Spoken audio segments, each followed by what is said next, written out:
The talks center on claims of executive privilege and whether conversations the former president had while in office fall under that protection and can be kept from a grand jury. And Congresswoman Liz Cheney, vice chair of the January 6th committee, weighed in on a potential Trump prosecution in an interview with CNN's Casey Hunt, saying it's a major moment of truth for the Justice Department. They have to make decisions about prosecution, understanding what it means if the facts and the evidence are there and they decide not to prosecute. How do we then call ourselves a nation of laws? Joining us now, CNN's Caitlin Polance and Gabby Orr. Caitlin, first to you. What have you learned? What's the latest? Well, John, this is an important step in understanding where the Justice Department investigation is into January 6th. What we know now is that there are direct talks happening between Donald Trump's legal team and Justice Department prosecutors out of the U.S. Attorney's Office in D.C. What we also know is that prosecutors have been interested in getting grand jury testimony of what was happening in the West Wing before and on January 6th. We know that they've gone to people from the vice president's office, top advisors there. We also know that they've subpoenaed to the grand jury two people from the White House counsel's office, including the White House counsel himself. But what's standing in the way of getting all of the information that prosecutors want are claims that Donald Trump is trying to make about executive privilege, where he's trying to protect statements that were made to him or that he said on these crucial days that are being investigated. So those claims of executive privilege, that's potentially leading to a court fight where the Justice Department will try to get access to those statements through these witnesses.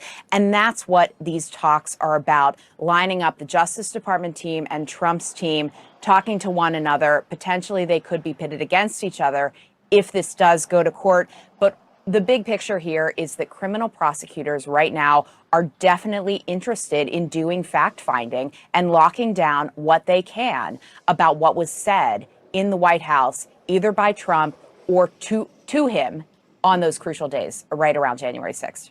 Gabby, how is the Trump team reacting here?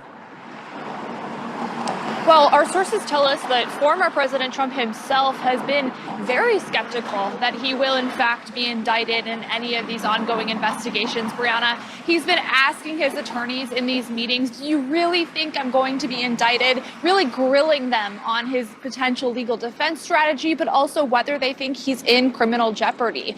The former president has also been ignoring advice from those same attorneys. We've been told that he was advised by his attorneys to strictly stop contacting folks who have been wrapped up in the January 6th investigation and also the ongoing Justice Department criminal probe into January 6th. And that includes his former chief of staff, Mark Meadows. This is somebody who's become deeply entangled in these investigations and who Trump has refused to stop talking to. Our sources tell us that they have been in contact over the summer, that they've been talking by phone, and he's done that explicitly ignoring the advice of his attorneys, who say that you really don't want to be talking to folks who could potentially be indicted themselves. Brianna. Yeah, this is kind of boilerplate advice that he's getting and not heeding here. Gabby, thank you so much. Caitlin, thank you for the reporting. All right, joining us now is Alberto Gonzales. He's the former Attorney General and former counsel to President George W. Bush. General Gonzales, great to see you, sir. As you heard, Trump's lawyers reportedly believe that there will be indictments in this case, but you have voiced skepticism at the idea of Trump being indicted. Hold on. So I'm just asking, have the latest developments changed your mind around that? Well, listen, I have voiced skepticism because we simply don't know what kind of evidence the department's going to be successful in presenting before a jury. It's one thing to make a decision with respect to criminality of Donald Trump based upon the January 6th committee. It's quite another to actually convict him in a court of law. And so we have a rule of law in this country. And I think the Department of Justice is doing what they should be doing, gathering up evidence. And the Attorney General is going to make a calculated decision as to whether or not to move forward with an indictment and a future prosecution. You know, this has never been done before, where a former president has been indicted, charged, and prosecuted for actions committed while actually in office. So if you're going to do this, you better be pretty sure you're going to be successful, because if you indict him and you're not successful in prosecuting him, that's going to embolden future conduct. It's going to inspire his supporters. And so, you want to be very, very careful about this. Listen, if the evidence is there, I have every belief and confidence that General Garland is going to move forward with the prosecution because that is his obligation. And I know some people are concerned as to whether or not this is going to divert the attention of lawmakers for several months, whether a criminal trial will divert the attention of the American people for a long period of time.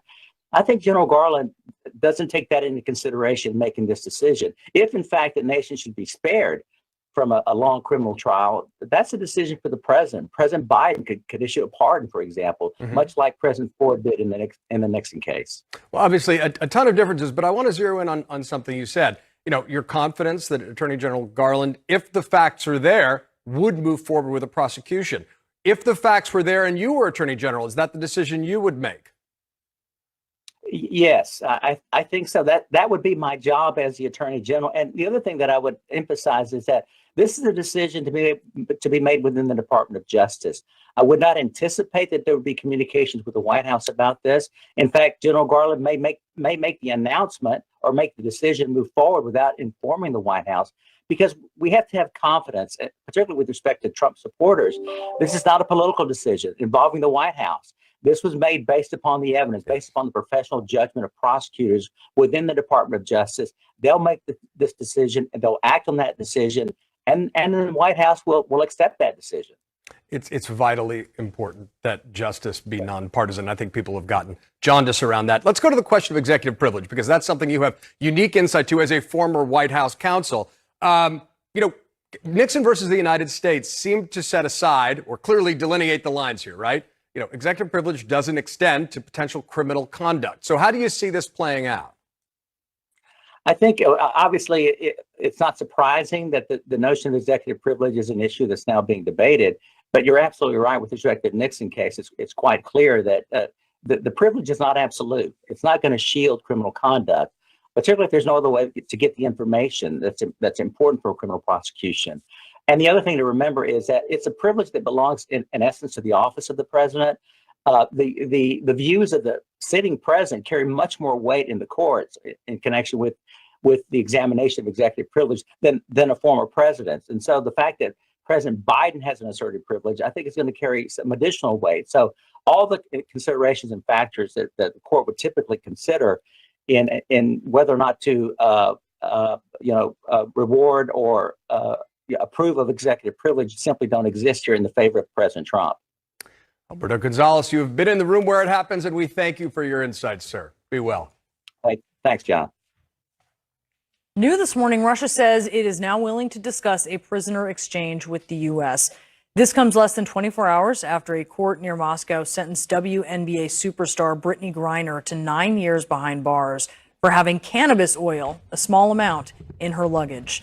Joining us now is someone who knows exactly what Griner is facing right now, one of the few people, Trevor Reed. He returned to the United States in April after being imprisoned in Russia for almost 3 years. Trevor, thanks for being with us this morning.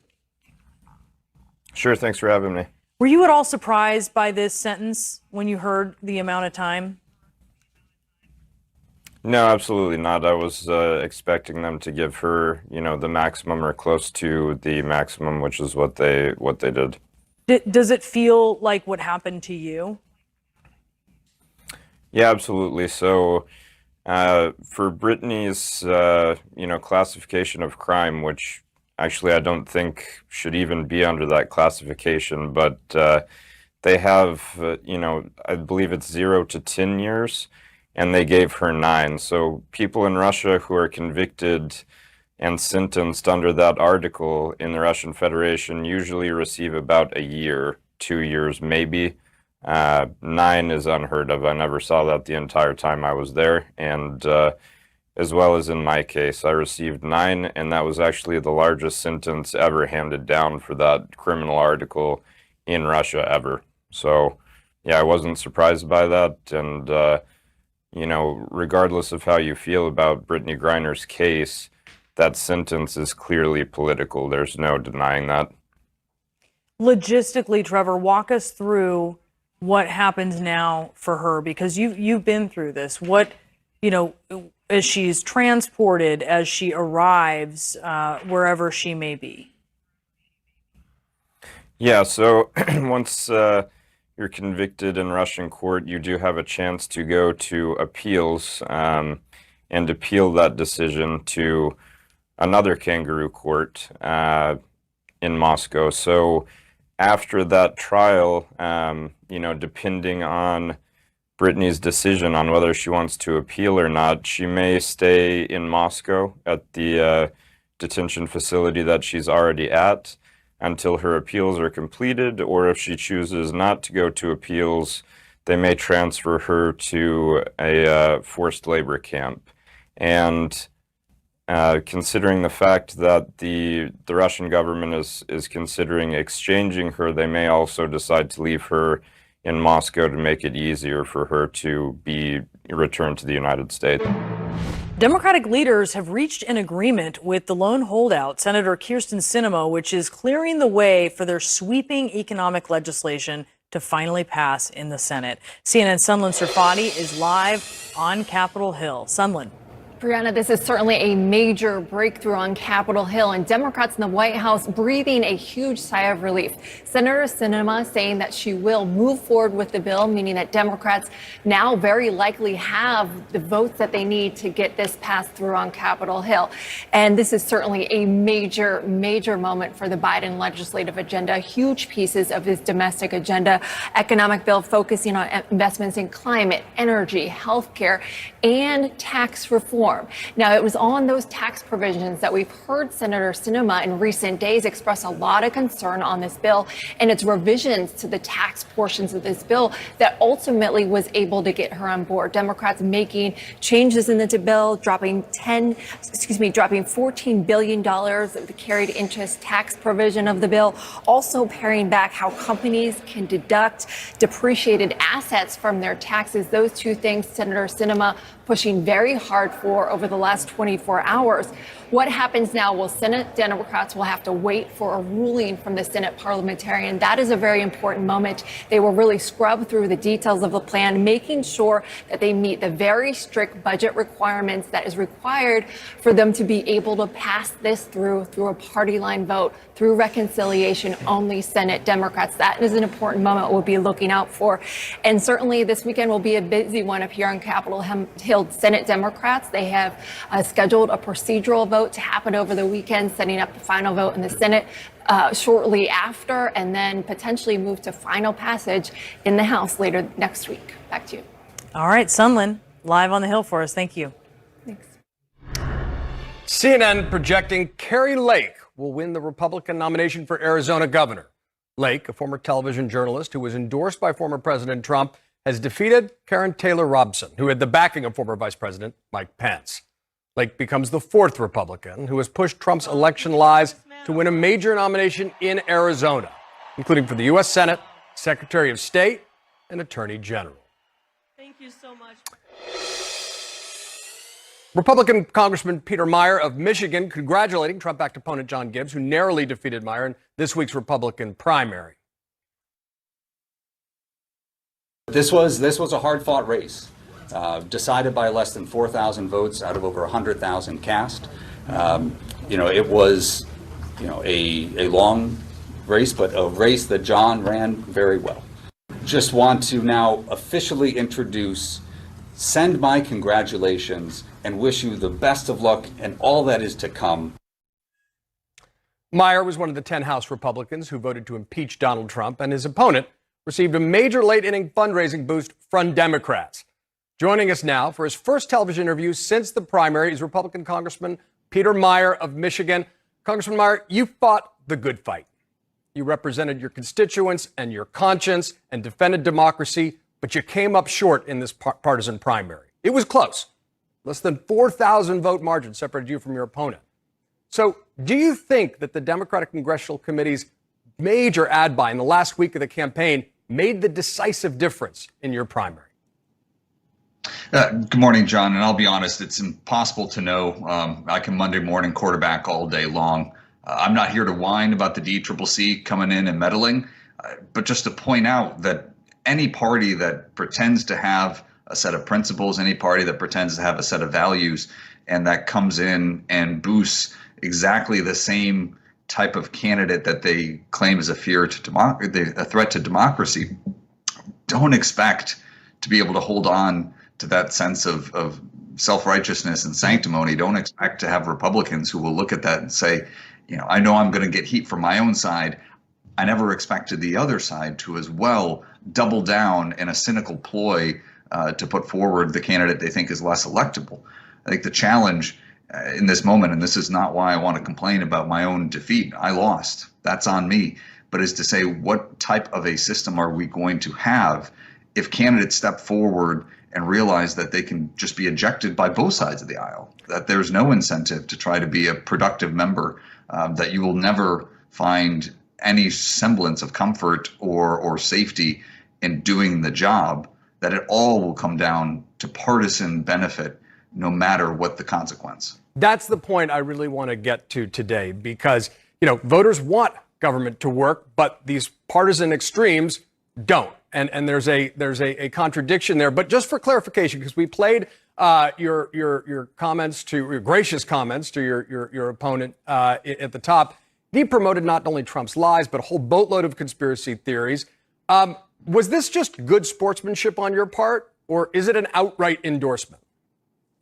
No, I hold the seat that Gerald Ford held from 1949 to 1973, and I think what would Ford have done in these circumstances? And I find it ironic that many on the anti-Trump side of the aisle are frustrated that I didn't act like Donald Trump and that I conceded the election, that I wasn't a sore loser, that I congratulated my opponent. To me, that is just being a civil, courteous person, and should be the bare minimum we expect of those who are in our political environment, rather than acting exactly like the type of politics that I frankly stand against. Well, civility is something we all need to see more of, and I think you've represented that time and again. I want to talk about the political incentive structure that you called out, and talk about how to confront it. But first, I want you to take us behind the scenes, right? You were one of 10 lonely House Republicans who voted your conscience, and the partisan primary structure is set up against you in some way. But I wonder, take us behind the scenes. How often do you hear your congressional colleagues privately say that they know Donald Trump is lying, they know he lost the election, but they're afraid to say so for their political career or their personal safety? How often do you hear that? I'm not the first to have said it, but if we had secret ballots in Congress more often, I think you'd be surprised by what the results would show. And I think that's part of the problem. And frankly, that's the case on both sides of the aisle. We can talk about Donald Trump and the need to impeach on the one hand. We can talk about support for Nancy Pelosi or just belief in some of the more extreme progressive policies on the other. The average member of Congress is trapped between their partisan priorities of either their party or kind of dominant officials within it, and then what signal that sends to the most passionate pluralities of their primary voters, torn between that and actually trying to accomplish their jobs. And I think I've seen so many officials in Congress, I think of Kurt Schrader in Oregon, who has tried to moderate and frankly tried to prevent some of the excesses of his party, tried to prevent some of his colleagues from having to walk the plank on unpopular pieces of legislation that are not going to pass. He was primaried, and just like in my case, where once the incumbent is primaried, the seat tilts or changes that likelihood of flipping.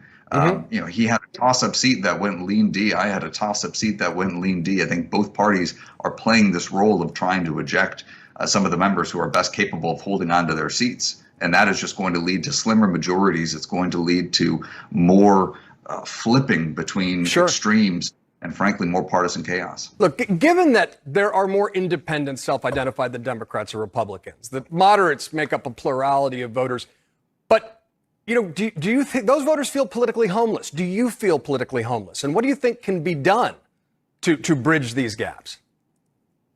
John, I'm a Republican. I have been a Republican. I will be a Republican. And my motto going in was with my shield around it, not compromising on values, not compromising on principles, and understanding that that could have a very severe political cost, a political cost which I have paid. I think at the end of the day, it's important to try to work within the parties that we have, but that doesn't mean there aren't larger structural reforms that would allow parties to try to have a bigger tent. I've talked to a lot of candidates running for office who say, I consider myself a Republican, but if I go down the laundry list of things that I need to recite in order to not get eviscerated in a primary, I'm not willing to do that. Right? So there is an urgent need to undertake some of that structural reform. Look at the 3 Republicans who right now are on track to win re-election who voted to impeach. They're all in either jungle or top 2 primary states.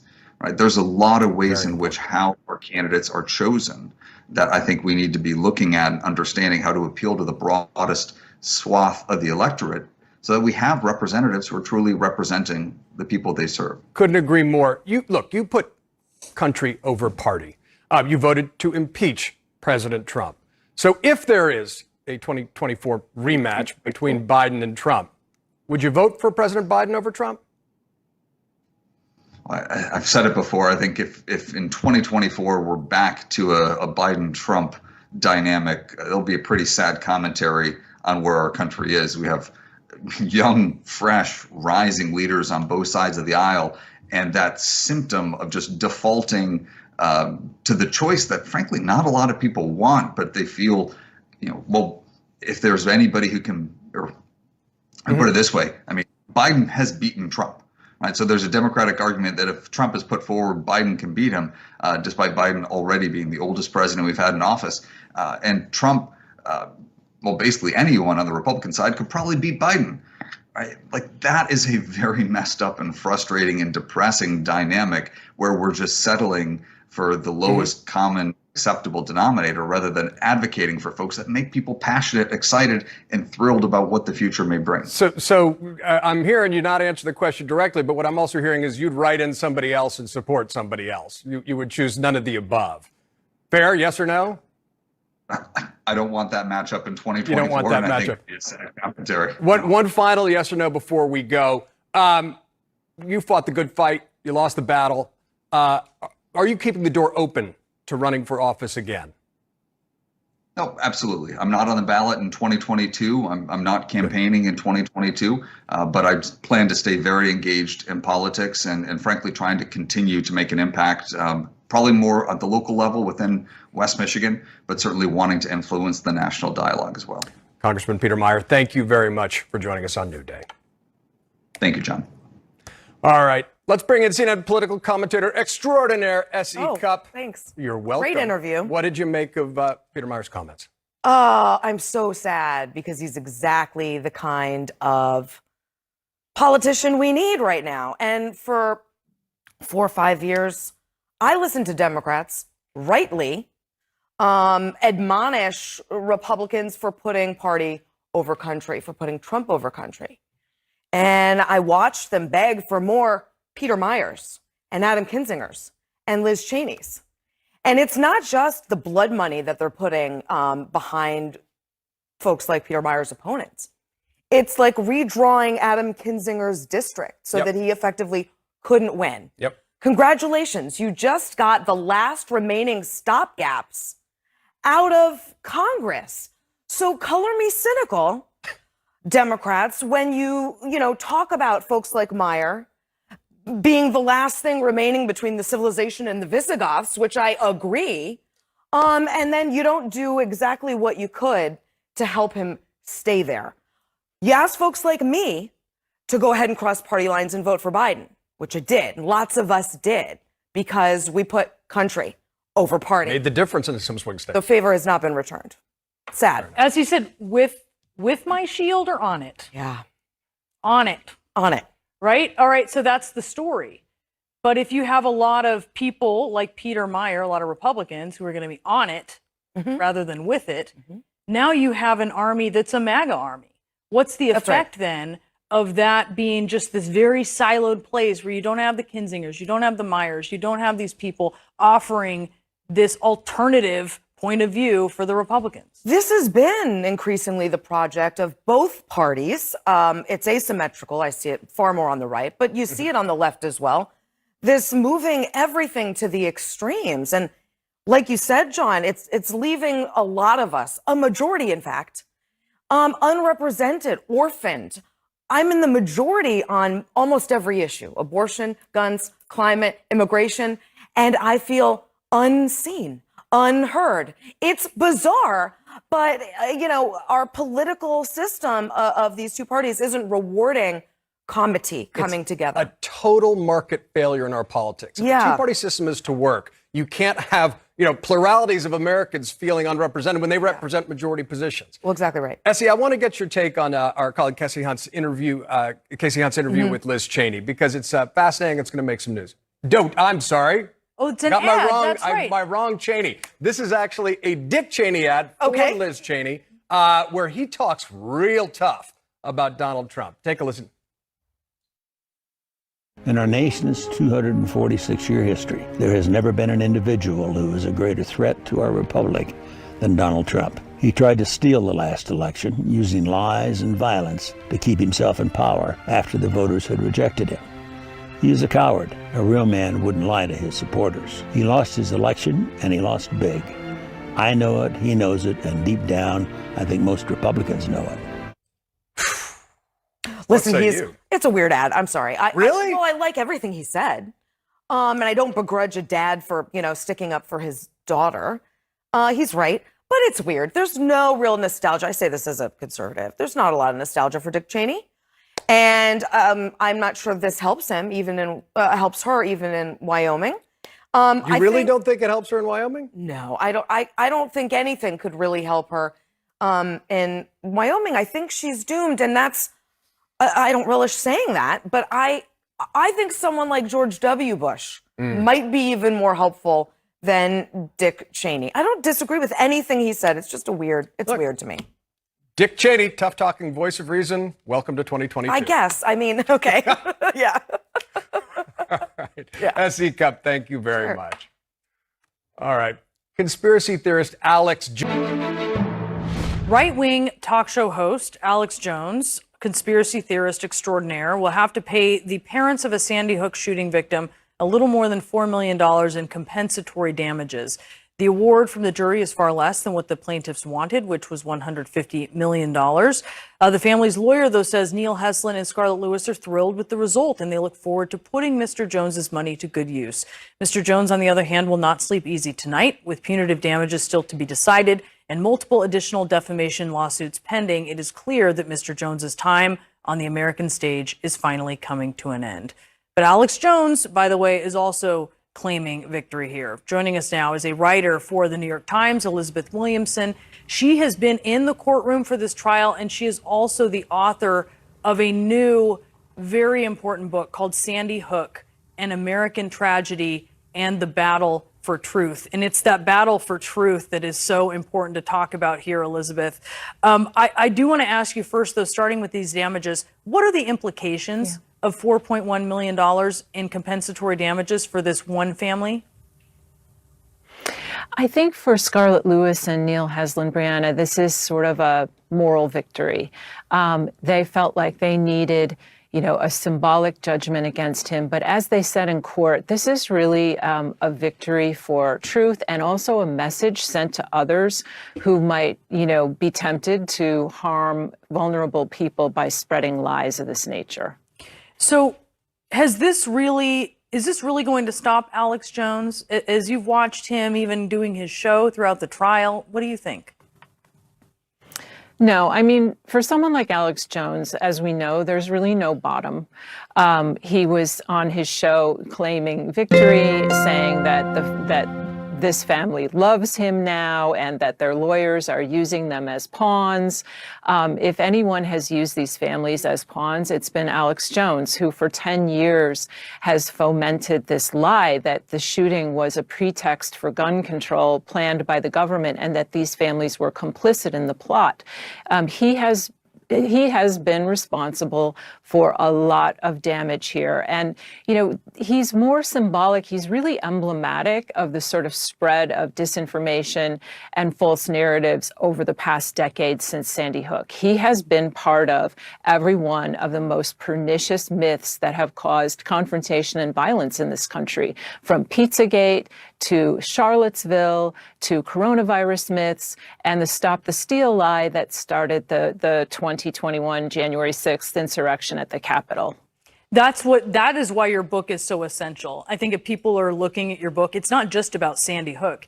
It's about the origin story of all of these conspiracy theories that are just polluting the discussion and really just polluting the nation. I do want to play the bombshell moment because you've been watching this trial there. I want to play the bombshell moment where Alex Jones realizes that the prosecution has all of his text messages, including about Sandy Hook, that he had said in a deposition didn't exist. Here it is. Mr. Jones, did you know that 12 days ago, your attorneys messed up and sent me an entire digital copy of your entire cell phone with every text message you've sent for the past 2 years, and when informed, did not take any steps to identify it as privileged or protect it in any way. And as of 2 days ago, it fell free and clear into my possession.